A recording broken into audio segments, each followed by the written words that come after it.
Assalamualaikum warahmatullahi wabarakatuh. Di sini kami akan mempresentasikan hasil pengerjaan kelompok kami pada mata kuliah topik dalam pengolahan multimedia dengan judul Multimodal Deep Learning Approach for Meme Content Classification.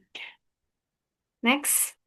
Untuk anggota kelompok itu ada saya, yaitu Indah Kusmawardani, kemudian ada Haniatul Khairia, dan ada Daris Irfan Putrawanto. Permasalahannya, meme di media sosial itu biasanya menggabungkan antara gambar dan juga teks untuk menyampaikan ekspresi seperti humor, sindiran, ataupun pesan tertentu. Karena teks dan gambar itu menyatu, jika model hanya melihat salah satunya saja, makna meme itu bisa hilang atau bahkan salah dipahami. Oleh karena itu, diperlukan pendekatan multimodal yang mampu memahami interaksi antara teks dan gambar agar prediksi makna meme itu lebih akurat. Untuk dataset yang kami gunakan di sini berasal dari Kaggle, yaitu Memotion 7K.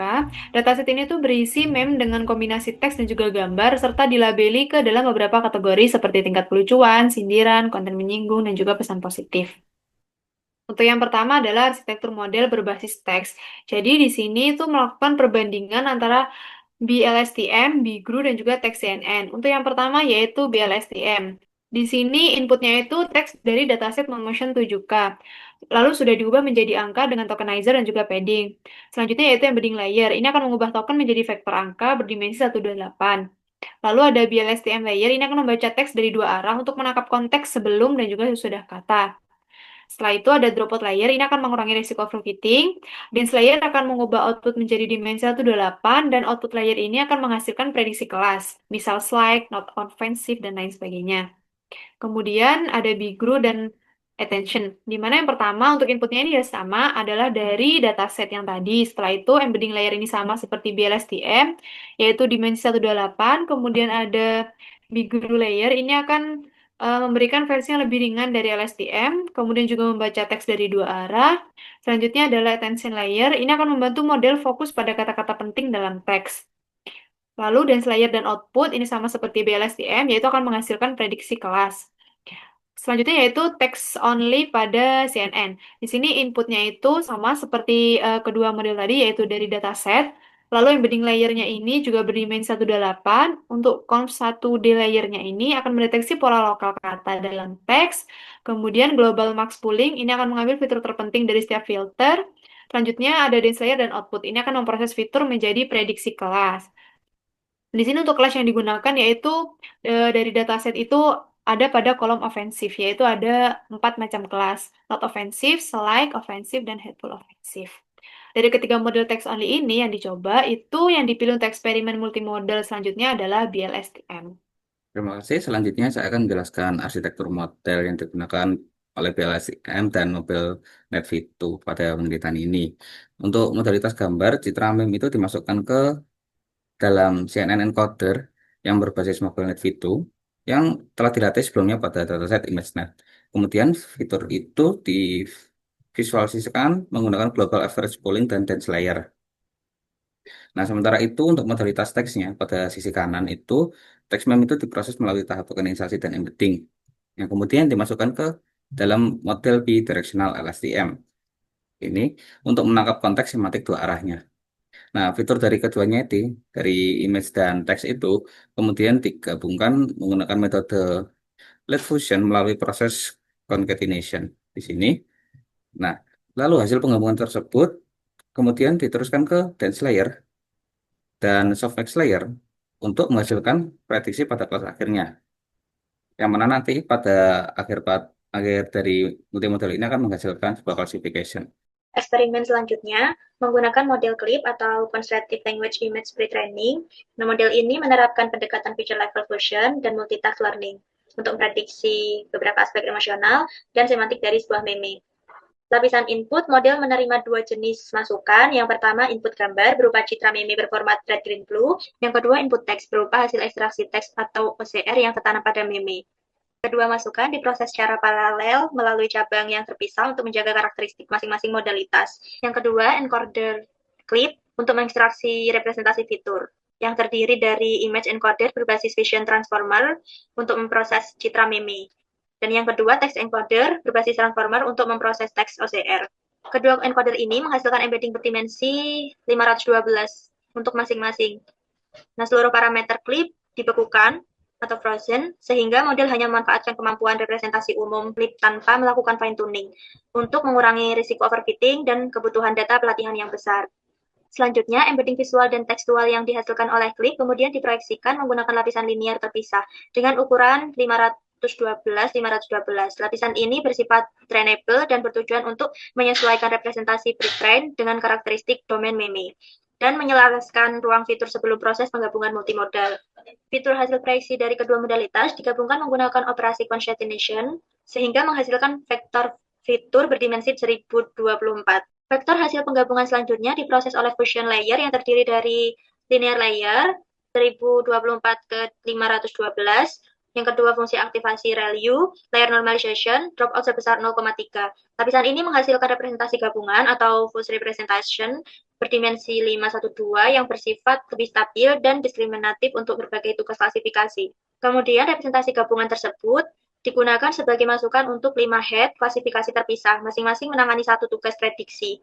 Untuk kelas pertama, humor dengan 4 kelas, not funny, funny, very funny, hilarious. Kelas kedua, sarkasme dengan 4 kelas juga, not sarcastic, general, twist meaning, very twist. Kelas ketiga yaitu offensive dengan 4 kelas, not offensive, slight, very offensive, hateful, offensive. Keempat yaitu motivasional dengan 2 kelas yaitu not motivasional dan motivasional. Dan yang terakhir sentimen dengan 3 kelas, negatif, netral, positif.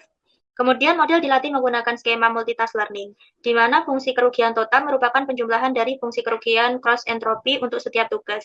Dengan pendekatan ini, model dapat memanfaatkan keterkaitan antar tugas untuk meningkatkan kualitas representasi bersama. Untuk lebih lanjut, saya akan langsung membuka pada kode programnya. Ini merupakan kode program untuk text only model, di mana untuk yang pertama yaitu hasil dari BLSTM. Jadi untuk BLSTM ini akurasinya yaitu 38,2%. Untuk event score-nya ini, setiap kelasnya itu pada kelas 0 ini hampir tidak terprediksi. Dan pada kelas 1 ini event score-nya itu paling banyak terprediksi dan masuk ke kelas mayoritas. Untuk kelas 2-nya itu masih sedikit terprediksi dan kelas 3-nya itu tidak terprediksi. Nah, kesimpulannya dari model BLSTM ini itu cenderung menangkap kelas mayoritas seperti kelas nomor 1 dan juga kelas 2, di mana pada kelas minoritas, pada kelas 0 dan juga kelas 3 ini masih sulit mengenali kelas tersebut. Selanjutnya pada bagian CNN. Untuk CNN, ini hasilnya, jadi akurasinya itu 30,7%, event score per kelasnya itu pada kelas 0 ini masih sedikit terprediksi, kemudian pada kelas 1 ini cukup terprediksi, jadi masuk ke kelas mayoritas, sama dengan kelas 2 yaitu ofensif itu juga masuk ke kelas mayoritas karena cukup terprediksi. Pada kelas 3 event score-nya itu 0,239 di mana ini masuk ke minoritas. Nah, kesimpulannya dari teks CNN ini mampu membagi prediksi sedikit lebih merata dibanding dengan Bigru, tapi masih lebih baik di kelas mayoritas. Dan untuk minoritasnya itu performanya masih rendah. Untuk Bigru ini hasilnya yaitu akurasinya 38,2%. Event score per kelasnya itu hampir tidak terprediksi pada kelas 0 karena event score-nya 0, kemudian kelas satunya itu paling banyak terprediksi ada di kelas mayoritas, kemudian kelas bagian 2-nya itu sedikit terprediksi dan kelas 3-nya itu tidak terprediksi. Kesimpulannya, model ini sangat fokus pada kelas nomor 1, sedangkan kelas lain, terutama minoritas pada kelas 0 dan juga 3, itu hampir tidak terdeteksi. Attention ini membantu meningkatkan performa pada kelas mayoritas, tetapi minoritasnya itu tetap rendah. Nah, ini merupakan hasil keseluruhan dari model BLSTM dan MapleNet itu yang dihasilkan pada penelitian ini yang nantinya akan dijelaskan lebih detail pada program yang akan saya tampilkan setelah ini. Baik, selanjutnya saya akan menjelaskan kode yang digunakan pada penelitian ini. Saya mulai dari sel evaluasi yang mana di sini menghasilkan akurasi, macro event score, dan classification report. Nah, pada sel ini saya melakukan evaluasi model pada multimodal pada dataset yang digunakan yaitu mem dataset. Nah, pertama saya inisialisasi di sini ada white truth dan black prediction yang nanti untuk menyimpan label dan prediksi modelnya. Nah, dapat dilihat di sini bahwasanya akurasinya itu sebesar 36,8% dan makro event score-nya ada 0,136. Nah, makro F1 rendah ini mengindikasikan bahwasanya performa model itu tidak merata. Nah, model itu cenderung hanya bagus itu pada kelas tertentu dan bisa jadi gagal di kelas yang lain. Hal ini biasanya terjadi karena adanya ketidakseimbangan antara kelas atau model dan dominan kepada satu kelas yang lainnya. Oke, yang selanjutnya ada sel confusion matrix di sini. Nah, dapat dilihat di sini, di sel ini saya memvisualisasikan confusion matrix untuk melihat pola kesalahan model. Confusion matrix ini menunjukkan berapa banyak data pada sel kelas asli yang diprediksi ke kelas tertentu. Dari hitungan ini juga terlihat bahwasanya model hampir selalu memprediksi pada kelas kedua. Nah, ini sangat dominan sekali dibandingkan kelas-kelas yang lainnya. Ini disebut mutu kolaps yang bias ke satu kelas saja atau kelas mayoritas.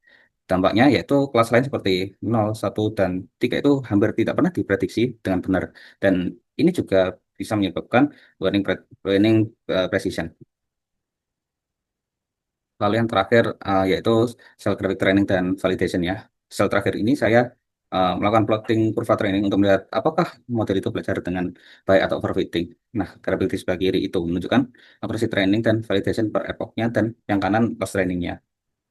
Kurva itu menunjukkan bahwasanya tren akurasi naik sangat tajam dan loss juga turun. Tapi val akurasinya itu tidak naik dan val lossnya justru naik.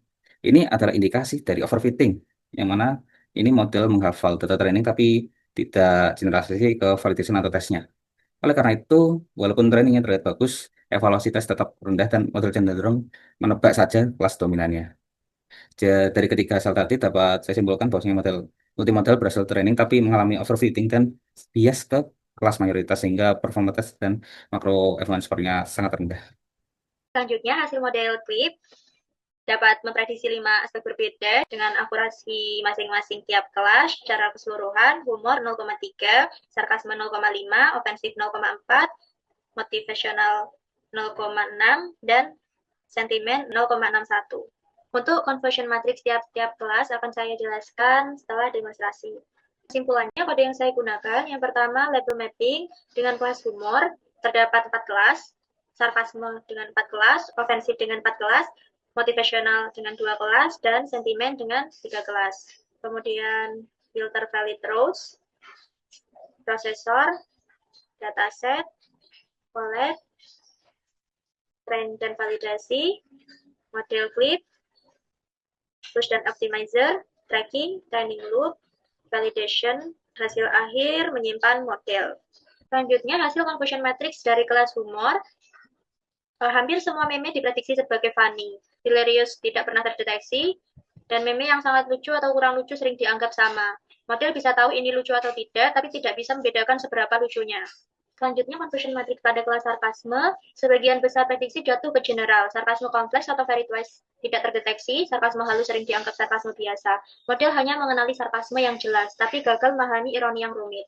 Confusion matrix pada kelas ofensif, prediksi banyak di not ofensif dan slide. Tidak ada prediksi ke hateful ofensif. Bahasa sangat ofensif dianggap ringan atau tidak ofensif. Model tahu ada unsur ofensif, tetapi tidak bisa menilai tingkat keparahannya. Yang keempat, confusion matrix pada kelas motivasional. Dengan 2 kelas yaitu motivasional dan non-motivasional. Model cukup sering benar, namun banyak meme motivasi tetapi diprediksi tidak motivasi. Model cukup stabil tetapi lebih berhati-hati dan cenderung memilih tidak motivasi. Yang terakhir, confusion matrix sentimen atau keseluruhan dengan kelas negatif, netral, positif. Hampir semua meme diprediksi sebagai positif. Tidak ada prediksi benar untuk negatif. Meme netral sering dianggap positif. Model sangat bias ke sentimen positif dan sulit menangkap emosi negatif atau netral pada meme. Keterbatasan performa model ini disebabkan oleh karakteristik dataset yang tidak seimbang, subjektivitas anotasi, dan tingginya ambiguitas makna implisit pada meme. Model mampu menangkap makna umum dari meme, namun mengalami kesulitan dalam membedakan tingkat, intensitas, dan makna implisit. Hal ini menyebabkan prediksi terkonsentrasi pada kelas mayoritas dan rendahnya performa pada kelas ekstrim. Terakhir berikut final validation matrix dari akurasi dan F1 score dari masing-masing kelas secara keseluruhan. Kesimpulannya, berdasarkan eksperimen awal, model text only dengan di LSTM, di RU, teks CNN, mampu menangkap pola teks, tetapi kelas minoritas masih sulit dikenali.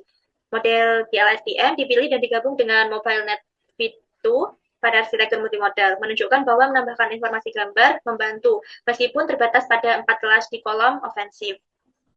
Eksperimen selanjutnya dilakukan dengan menggunakan multimodal clip. Hasilnya mampu memprediksi semua kelas, menangkap variasi makna meme lebih baik. Secara keseluruhan, model dapat memahami makna umum meme, tetapi masih kesulitan membedakan intensitas dan makna implisit, sehingga prediksi cenderung fokus pada kelas mayoritas.